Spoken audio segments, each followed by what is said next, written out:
नमस्कार, आप देख रहे हैं डॉक्टर साहिब, आपके साथ मैं हूं मुस्कान। दर्शकों, आज के इस एपिसोड में हम बात करेंगे बच्चों के कैंसर के बारे में। हम ये जानेंगे कि नवजात बच्चों में के जो कैंसर होते हैं उन्हें कैसे पहचान किया जा सकता है, उसके जो शुरुआती लक्षण हैं वो कैसे समझ सकते हैं कि वो कहीं ना कहीं कैंसर से ग्रसित हो चुके हैं और कैसे इससे बचाव किया जा सकता है। आज इसी में तमाम जानकारी लेने के लिए आज हमारे साथ मौजूद है डॉक्टर संतोष कुमार। आपको बता दें कि बिहार के जाने माने नवजात शिशु रोग विशेषज्ञ हैं और साथ ही जी, साथ ही नमस्ते। एनएमसीएच में कार्यरत हैं। सर नमस्कार, बहुत बहुत स्वागत है आपका। नमस्ते। सर मैं आपसे जानना चाहूँगी कि कई बार हम देखते हैं कैंसर एक ऐसी बीमारी है जो आज बहुत ज़्यादा बढ़ गया है सभी एज ग्रुप में। वहीं अगर हम बिल्कुल। बात करें नवजात शिशु रोग में या फिर नवजात बच्चों में, तो उनमें कैंसर की जो शुरुआती लक्षण है या सिम्टम्स हैं वो क्या कुछ है जिससे वो आगे जाके बच सके। नहीं, बहुत अच्छा क्वेश्चन है आपका। जो अभी-अभी आप जैसे 4 फरवरी को वर्ल्ड कैंसर डे मनाया जाता है और इसमें एक फिल टू गैप का और यूनाइटेड बाय यूनिक का थीम रखा गया है और इसमें आइडेंटिफिकेशन एंड ट्रीटमेंट का उस पे जोर दिया गया है और ट्रीटमेंट जो है वो मल्टी डिसिप्लिनरी यानी सारे डिपार्टमेंट मिलके उसको करना होता है। जैसे आपने पूछा नवजात शिशु में उतना कॉमन नहीं है। कुछ ही कैंसर है जो कि 6 महीना के अंदर डिटेक्ट होता है, जैसे लाइक न्यूरोब्लास्टोमा है, इस तरह के केसेस। अदरवाइज मोस्टली 1 साल 2 साल के बाद ही बच्चों में देखा गया है कि कॉमन कैंसर है। लेकिन हाँ, बच्चों में भी कैंसर होता है एंड जो मोस्ट कॉमन कैंसर है वो ब्लड कैंसर है बच्चों में। जैसे आप नाम सुने होंगे ALL, AML, ये बहुत कॉमन है। और इस तरह का दूसरा ब्रेन और तीसरा आँख का ट्यूमर, बोन का ट्यूमर, ये भी बच्चों में कॉमन है जो कि होता है।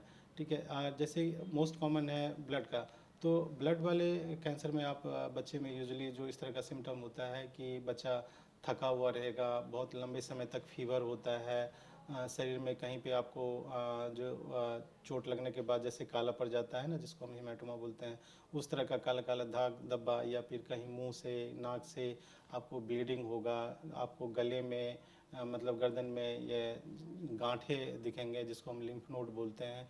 इस तरह का लक्षण होता है। आप आँख का भी सूजा हुआ दिखेगा, ग्रोथ अच्छा नहीं रहेगा बच्चों में, ये सारे लक्षण होता है।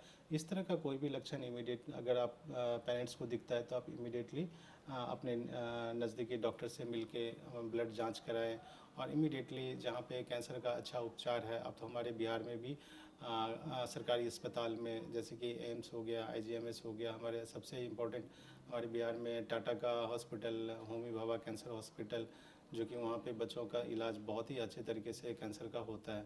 आप इमीडिएटली वहाँ आप अप्रोच कीजिए इन जगहों पे और अपने बच्चों का इलाज कराएं। जी। और साथ ही मैं आपसे ये भी जानना चाहूँगी, अगर हम बच्चों की ही बात करें या नवजात बच्चों की बात करें, तो उनमें कौन सा ऐसा कैंसर है जो अक्सर ज़्यादातर देखा जाता है और कैसे इसका वो बचाव कर सकते हैं।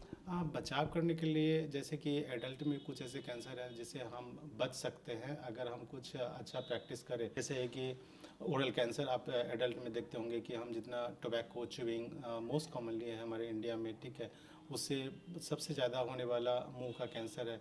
जैसे कि दांत का और गाल का ये कैंसर बहुत कॉमन है जो हम उसे रोक सकते हैं। जैसे महिलाओं में है कि सर्विक्स कैंसर जिसको हम वैक्सीन लेके बच सकते हैं। वैसे एज सच बच्चों में नहीं है ऐसा कोई प्रिवेंटेबल, लेकिन बच्चों में भी होता है और उसका एक ही तरीका है कि जब कभी भी इस तरह का बच्चों में लक्षण दिखे आपको, जो मैंने बताया कि कहीं पे पैर में सूजन हो जाना, घुटनों के नज़दीक किसी बोनी पार्ट में लगे कि हाँ सूजन हो रहा है, बच्चे को चलने में तकलीफ़ हो रहा है, जो बोन कैंसर का इंडिकेशन है। या फिर ब्लड कैंसर का इंडिकेशन, जैसा कि मैंने बताया कि शरीर में दर्द रहना, लंबे समय तक बुखार रहना, उसके बाद फिर दाग धब्बे पड़ना, मुंह से नाक से ब्लीडिंग होना, इस तरह का कोई भी लक्षण हो, इमिडिएटली हमें जांच और अपने सही जगह पे पहुंचना, अपने डॉक्टर से दिखाना एंड कैंसर अस्पताल में अप्रोच करना, ये सबसे इम्पोर्टेंट है। और यही एक प्रिवेंटेबल है कि जितना अर्ली से अर्ली हो आप जैसे कि बहुत कॉमन धारणाएं हैं कि अगर कुछ भी होता है तो आयुर्वेदिक, होम्योपैथिक या फिर झाड़ फूँक या वैद्य, इन सब के पास चले जाते हैं। तो ये चीज़ अवॉइड करना चाहिए। अगर आप शुरुआती अवस्था में अगर आप सही जगह और सही जगह पे पहुंचते हैं और जांच होता है तो आप बच सकते हैं, बच्चों को बचा सकते हैं प्रॉब्लम से। जी बहुत बहुत शुक्रिया ये तमाम जानकारी थैंक यू। देने के लिए। तो आशा करते हैं दर्शकों कि आप ये समझ पाए होंगे कि नवजात बच्चों में ऐसे क्या कुछ शुरुआती लक्षण हैं जिसे देख के आप ये समझ सकते हैं कि बच्चा कहीं ना कहीं कैंसर से ग्रसित हो चुका। और हमने ये भी जाना कि ऐसे कौन से कैंसर हैं जो बच्चों में ज़्यादातर देखे जाते हैं और क्या कुछ नहीं करने से बचना है। जैसा कि डॉक्टर साहब ने बताया कि आप आयुर्वेदिक या फिर झाड़ फूक इन सब चीज़ों के चक्करों में ना फंसे अगर ऐसा कोई भी आपको लक्षण दिखता है, वरना वो अर्ली स्टेज से वो लास्ट स्टेज पे भी पहुंच सकता है। तो आशा करते हैं दर्शकों की जो तमाम जानकारी है आपके लिए लाभदायक रही हो। तो आज की इस वीडियो में इतना ही। अगर आपने अब तक हमारे चैनल को सब्सक्राइब नहीं किया तो तुरंत कर ले, साथ ही हमारे फेसबुक पेज को लाइक करें। वीडियो देखने के लिए आपका धन्यवाद।